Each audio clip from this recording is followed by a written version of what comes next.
Hey YouTube, what's going on? This is PokeTCG Gamer back with another video, and in today's video I'm going to be bringing you guys my Week 7 match of the CPC Majors Season 4, in which you're facing Johnny, coach of the Rhine Valley Guardians. He definitely has a very threatening team. He is actually the, he won the CPC offseason, in which we placed, we lost in the semifinals, I'm pretty sure, or the quarterfinals. I can't even remember, but he did win. He's having a bit of a down season, but he's talked about before. He doesn't really like the way his team is constructed, and he kind of struggles to bring in his offensive breakers, as he's talked about before. So let's just go over the team that he's drafted. He has Clefable, Latios, Thundy Eye, Metagross, Roserade, Sneasel, Porygon 2, Piloswine, and Heracross is his Mega. So his Z-move user as well is Thunderous Eye. So he has regular, I have regular Heracross, he has Mega.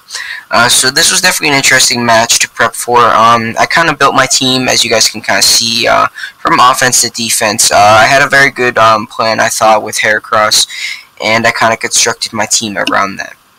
So my Heracross is very interesting set. As you guys can tell from the team, he does not own a ghost type. So my Heracross set is a pretty interesting one. First, we are speed creeping a Metagross, a max speed Metagross, and we have Sword Stance, Close Combat, Facade, and Feint. So my idea with this team is kind of like this. I have a setup fodder in Piloswine that he did bring. And I have this, and I have the moves to be able to beat his team. +2 Facade, Okos, Clefable if he's not what's it called, unaware. +2 Feint has a chance to Oko Thunderous after 2 rock switch-ins. So I just need to get chip damage off with something, and same thing with Latios. And but I do outspeed Heracross unless he's max speed, which I don't expect. I Oko the Piloswine and the Metagross with the +2 Close Combat. So pretty much my goal of this game was to weaken the Thunderous and the Latios to the point where they're in range of a +2 Feint, and try to set up with the versus the Piloswine. So that's where I'm just gonna skip over Salazzle for a sec. Scarf Crook comes in, which is actually our rocker this week. But it's also our Pursuit Trapper, which can pursue things like the Latios and the Thunderous, or just even knock them off. Maybe if he's expecting us not to be Scarf and he stays in, we can just knock them off and put them in range of a Feint or even a +2 Feint. So that's pretty much the Crook. I can scare out things like Metagross, and probably scare out Latios just for him to scout Scarf, and to set my rocks that way, which will be nice to chip down the Latios and the Thunderous. So now let's go back to Salazzle. It's Expert Belt with Sludge Wave, Flamethrower, and Dragon Pulse. Things like Sludge Wave into Dragon Pulse, Oko the Latios, and Flamethrower and Sludge Wave just do a lot to his team. As you guys can see by what he brought, he really does not have a good switch-in. Piloswine with Thick Fat can take a few Flamethrowers, but it cannot continuously switch in thanks to its no recovery, and it's probably going to be his rocker, so I doubt he'd bring a rest top Piloswine. And Taunt was kind of a filler move. I can stop rocks from Clef or Metagross if I predict that, or can stop like Latios from setting up a Calm Mind or something if I really needed it. So that was just a good filler move here. So next up we have Garbodor, which is kind of my Mega Heracross switch in with Spikes, Toxic, Thief, and Gunk Shot. So the idea with Thief was if his Heracross Earthquaked me, and I actually have a Sugar Berry, so if he pops my Sugar Berry, I could later Thief something like a Metagross, or I could Thief a Piloswine, which I EV to outspeed an Adamant Metagross, and I'd always outspeed Piloswine. So if my Sugar Berry was already popped, I could be able to steal those items, which would be nice. Gunk Shot, just my hardest stab to hit Heracross with, and Spikes are just nice versus his team getting off damage versus pretty much the right side of his team. And then Toxic was, I wanted a Toxic user, actually multiple Toxic users is what I brought, to be able to Toxic the Porygon 2, which he didn't end up bringing. So Next up we have Celestial, which is an interesting set with a Wakan Berry this week to be able to lure things like the Latios and the Thunderous to get the damage off I need for Feint. So basically, I'm Sleep Talk, Rest Talk, Celestial with Heavy Slam and Stone Edge. I have enough attack to Oko a Thunderous Eye after Stealth Rocks damage. And I have enough, the attack also allows me to put Latios into +2 Feint range after a Heavy Slam. And the Wakan Bear allows me to eat a Thunderbolt from either the Latios or the Thunderous. Which is very, very nice, because Stone Edge or Heavy Slam will put either one in range of a +2 Heracross's Feint. And lastly we have Suicune with the Leftovers, Roar, Ice Beam, Scald. Leftovers in the moves Roar, Ice Beam, Scald, and Toxic. Defensive to handle things like the Metagross, and be able to switch into, I guess, the Piloswine. I can also roar out the Clefable, and even the Latios if I needed to. And this thing also helped me deal with the Sneasel, which didn't come. So that's going to be it for this team builder. Let's just get into the match. Kind of pretty straightforward as to what I led with.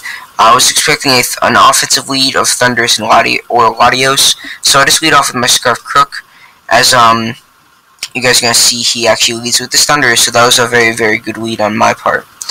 But I did actually get the Defiant boost on the Thunderous, which was very not good, which was definitely not good.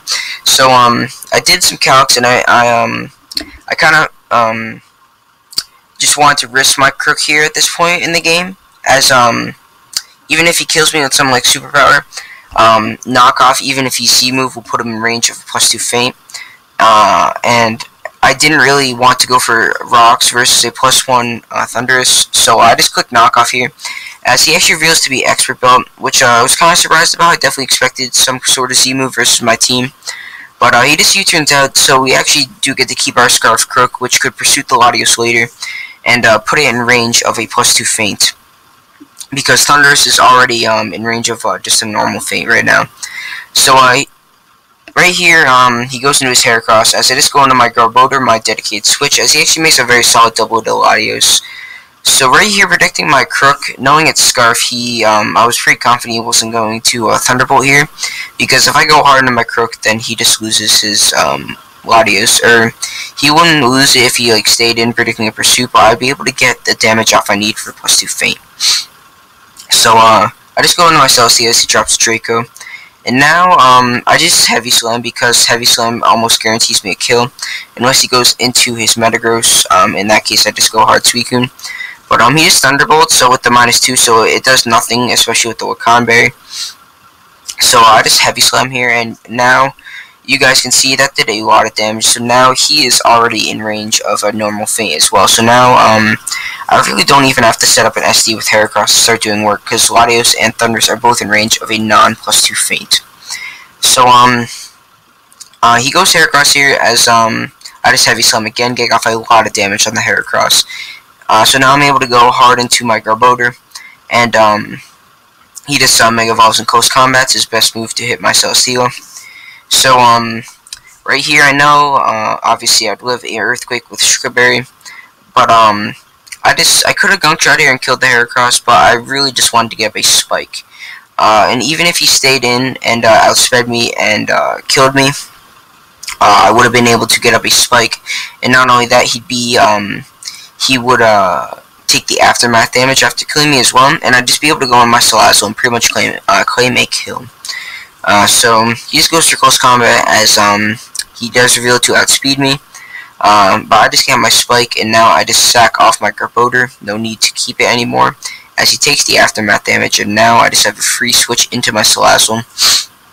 I could have won Heracross, but I didn't really know how much speed he was running at this point, because my Garbodor was actually running enough to outspeed Adam and Metagross, and I couldn't outspeed it, so I didn't want to risk my Heracross at this point, and so I also pretty much just claimed to kill her with Flamethrower.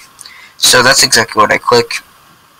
And now Piloswine comes in, and pretty much I was very much expecting him to set up his Rocks here, as I have obvious switch-ins into Celesteela or even Suicune. So I just go hard on my Heracross, realizing this could be my chance to SD and try to win. So predicting Rocks to go hard on my Heracross, as he actually doubles out into Latios. I'm pretty sure he said he was predicting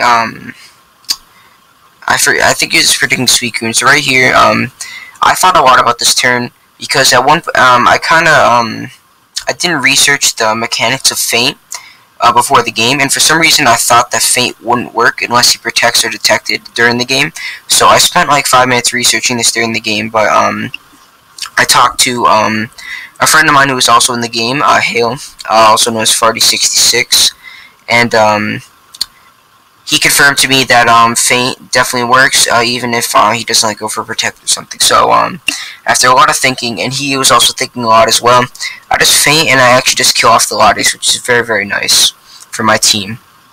So now he goes into his Fable, trying to lure me in or trying to lure me to sack my Heracross, but I just go into my Celesteela as he actually reveals the counter here, which is a very nice tech on his part. But now I just get to go for Heavy Slam. If he goes into Metagross, I have an easy switch into my Suicune. So I just Heavy Slam. He reveals the Babiri Berry, and then after that he also reveals the counter. But after that damage, I was pretty confident my Heracross could kill. I looked up, or I calced the damage on Heavy Slam through the Babiri Berry. And Heracross' Facade and Adamant Facade, the roll is 57 to 67. And I didn't really want to go Salazzle and give Piloswine or Metagross a switch in. So I just go into Heracross and I risk the roll that's in my favor, and I click Facade and he just drops. Which is very, very nice for me. So now everything is in range to die to Heracross except for this Metagross. So I just go into my Suicune here. Even if he goes for Thunder Punch predicting that, I'm very much fine with that, as he just goes for Meteor Mash trying to get the boost. And at this point I was pretty confident I just had the game, as Skull basically picks me up a burn on the Metagross or a kill on the Piloswine or the Thunder. So I wouldn't kill the Piloswine, but it would do a good amount of damage. So I do actually get the burn, pretty much sealing the game for me, as these next few turns he just EQs or in Meteor Mashes, doing very little damage, as now I was pretty confident that Heracross could eat any hit at this point.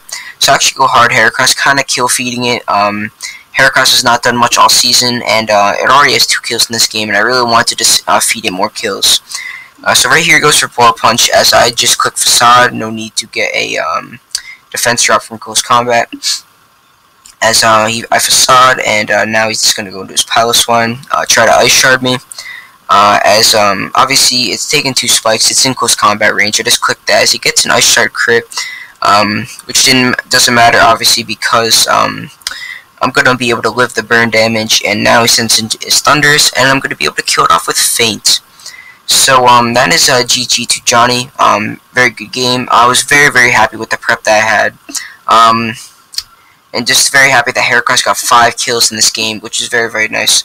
So now we are sitting at 6-1 plus 21 differential, the best differential in the CPC. But we have a very, very tough opponent in I don't know how to pronounce his name, but Juiced, or I don't know how to say it, but he is also 6-1, coming off his first loss of the season last week. So definitely we are on a 4-game winning streak, and I definitely hope to continue that next week. So yeah, thank you guys for watching. Definitely leave a like if you guys enjoyed, and I will see you guys next time. Peace.